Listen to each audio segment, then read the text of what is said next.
Hey, what's up guys? This is Anthony from Anthony's Customs, and for this review, we are looking at the SH Figuarts Dragon Ball Z First Form FRIEZA and FRIEZA Pod. Probably one of the more anticipated releases. People have been asking for a First Form FRIEZA for basically the entire time this line has been in existence, and now we finally have one. Is it good?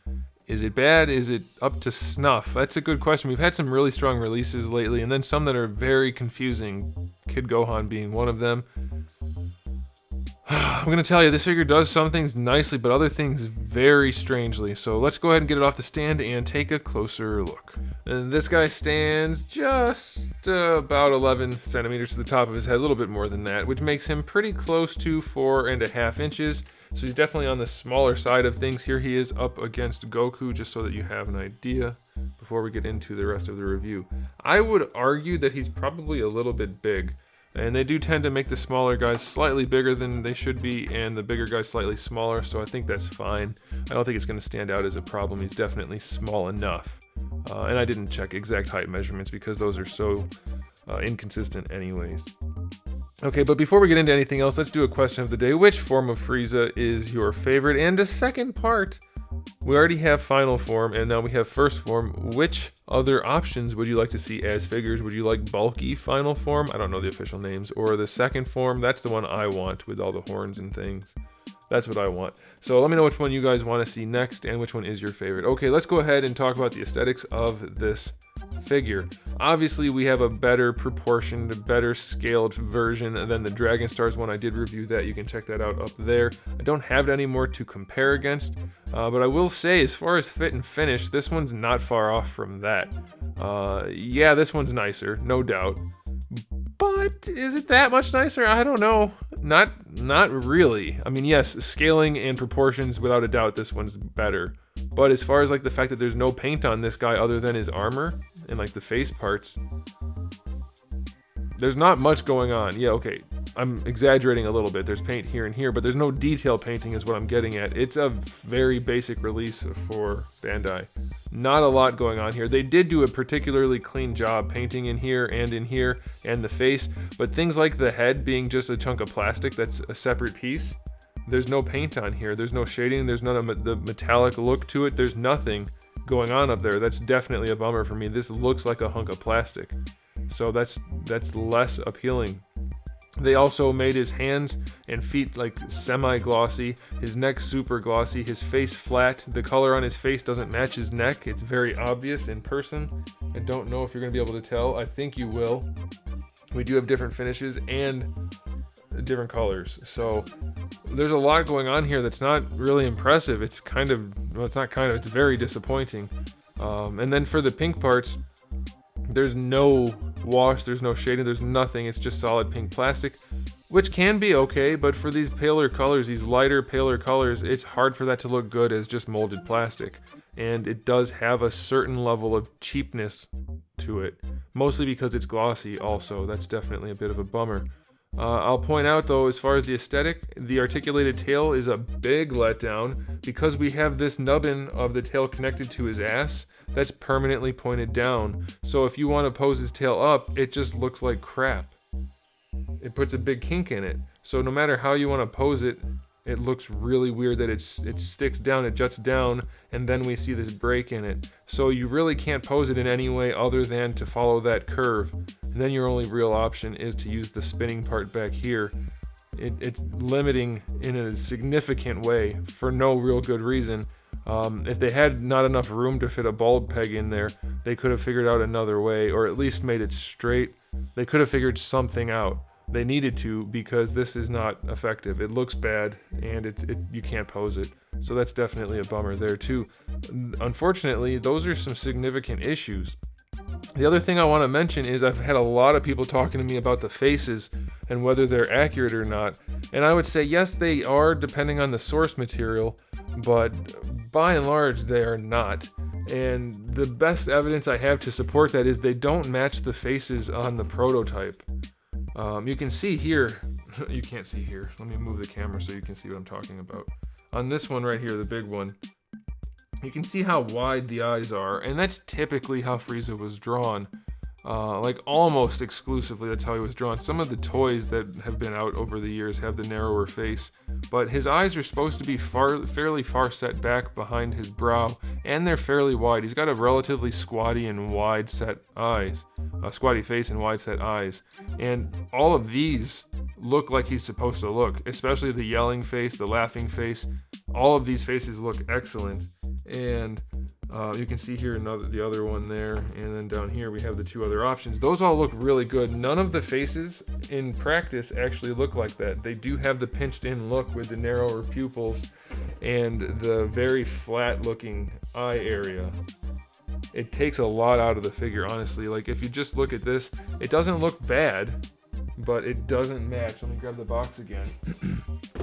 It doesn't match this, which looks so much better.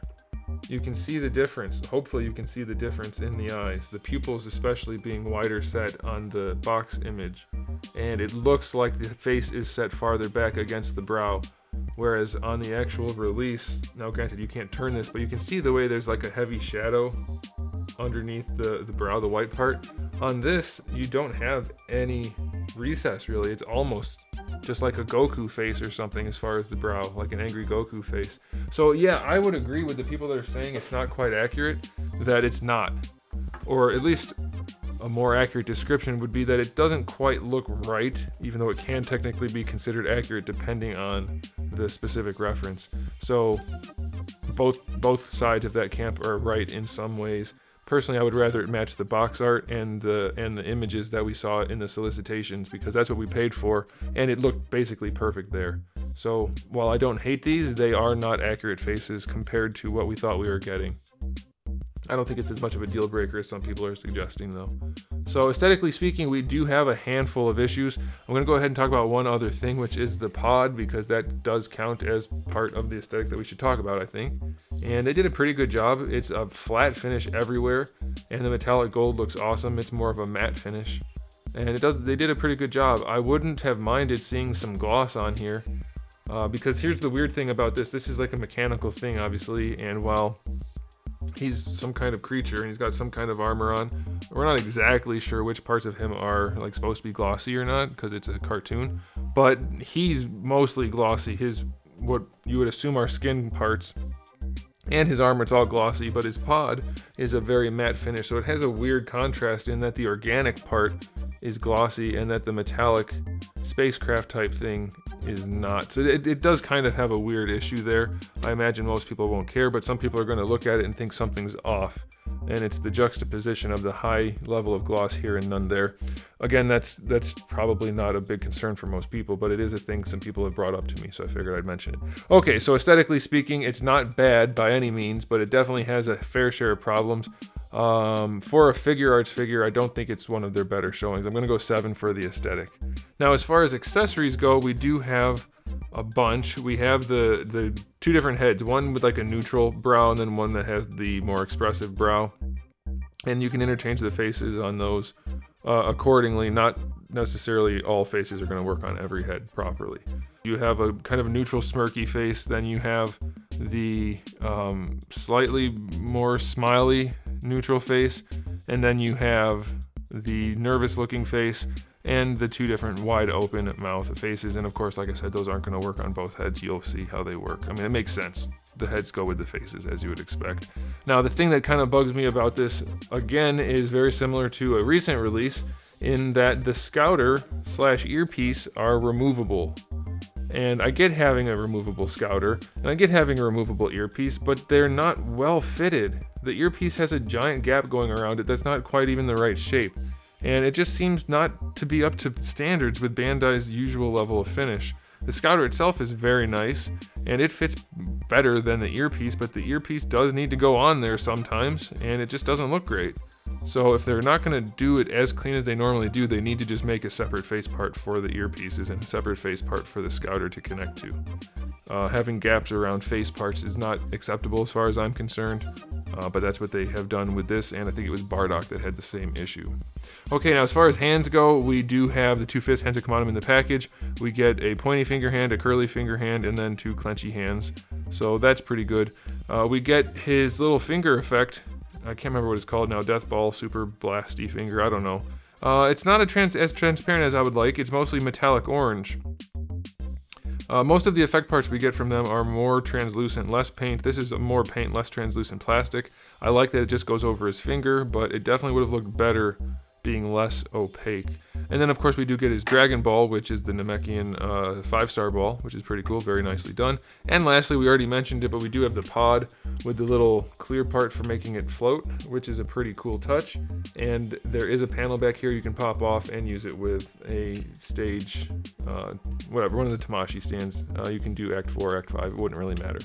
And in here you can just pop off Frieza, of course, at his waist, so you have a double ball peg down here. And then you have his tail part right here. So, yeah, and you'll have photos at the end to see what he looks like in there. But it looks like what you would expect it to look like. He just fits in. So don't look down from the top though, because his legs just dissolve into the metal floorboards. So kind of strange. Not loving it, but it's going to be good enough for most purposes. All right, accessory-wise, that's a pretty good batch. I'll give it a 9. That's a good batch, I guess. I would have definitely preferred some things to be better, but it's still reasonable. So I'll give it a 9. Okay, let's talk about the articulation. We're going to pop the head off to do that, to talk about the neck first. At first, I thought we had a double ball peg, and I was excited that we were going to have really good posability here. But instead, we have a really big ball hinge with another ball peg. Don't know why. It makes it way more difficult to pose than it needs to be, especially when he just has like a round neck hole. There's no reason that you have to do all the extra finagling to get it to move around the way you want because of that hinge. You can just use a double ball peg and it'll work. However, even though it's redundant and unnecessary, you can still pose the head effectively enough on here, so that's okay. The neck is articulated and it works well enough. It does get more gappy than it needs to. That seems to be a trend lately with them. I don't know why, but it works well enough, and as long as you're cognizant of those potential gaps, you'll be able to pose it with little trouble. For the shoulder pads, they are on hinges. They don't fit onto the body as well as I would like. If you look on his right side, screen left, there's a gap going all the way around on the front, and that's irritating. Again, it's not quite up to Bandai's level of finish that we normally see, and this guy's not like ridiculously tiny. It's smaller than some figures, but it's not that small. Bandai's been working with tiny parts since the beginning of Bandai, so they can do it. I don't know why this one's not quite up to snuff. For the shoulders, we do have a butterfly joint, and it can work, but because of this peak right here on the chest armor, you can't really do much with that butterfly joint, so it sticks out, and you can kind of work your way around it a little bit, but not really, and it doesn't look great, and it makes the armor go up in the air, so you're getting kind of nothing out of that. It's not a good situation for that butterfly joint, so you're probably better off just leaving it down and kind of working around it like this, so that the armor's flush, more flush, and you don't have to worry about the big gap. But you do get a ball peg connecting the arm to the butterfly joint, and the hinge works just fine, so that's good. You do get your full rotation, except for where this pointy part sticks out. The bicep swivel is fine. Double jointed elbow, also fine. You get better than 90. I think that's good enough considering the gauntlet. Little tiny ball hinges for the wrists. That's pretty much your standard joint, no issues there. For the torso, we have our hinge ball peg combo again. I'm getting really tired of it because it's usually not as effective as a double ball peg.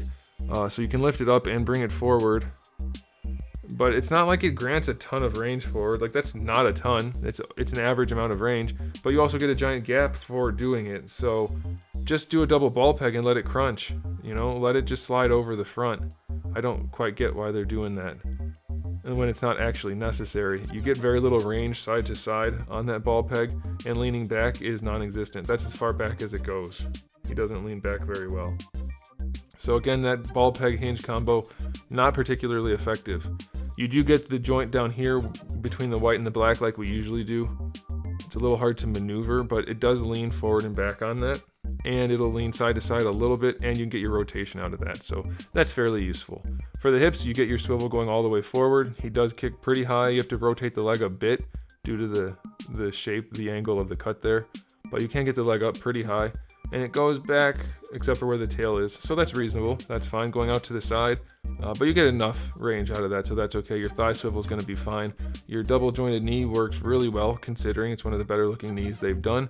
The feet have big ball hinges that let the foot go all the way back, and not very far forward, just enough to help him balance. And even then, he's too back heavy because of the way the tail sticks off, so you're going to have a lot of trouble getting him to stand. You can rotate it around for an ankle rocker. It's going to bring the foot out at a little bit of an angle, but because of his 3-toe design, that shouldn't be an issue. That should be just fine. So ankles are pretty good, knees are good, hips are okay, torso is mediocre at best, shoulders are fine other than the butterfly. Neck is weird but usable. His articulation's fine. Again, the tail is just about worthless because of the curve they built into it. If you're not looking, it'll be okay, I guess, but you can't... His tail's like the least useful tail out of every FRIEZA, every tailed person they've made yet. So that's a bummer. And it's just disappointing. A lot of this figure is so disappointing for no real reason. I don't know what's going on. They seem to just hit him out of the park, or kind of... This feels like they didn't try as hard. I don't know. I don't know what happened. So as far as the articulation, I'll give it an 8. It's mostly pretty good, with a few missteps. But as far as the final verdict goes for this release, I can't help but feel somewhat disappointed. It's been a long time coming for a first form FRIEZA, and the images look like exactly what I want. The images for the solicitations and the images on the box, and I know those things change in the time between those images are taken and the final release, but this is not one of the instances where that's a good situation. Like a couple of the Vegetas had that happen, where the faces looked great and then the final release were soft and potatoey. This isn't that bad, but it's definitely not as good as it could be. So I'm going to give this a final verdict of...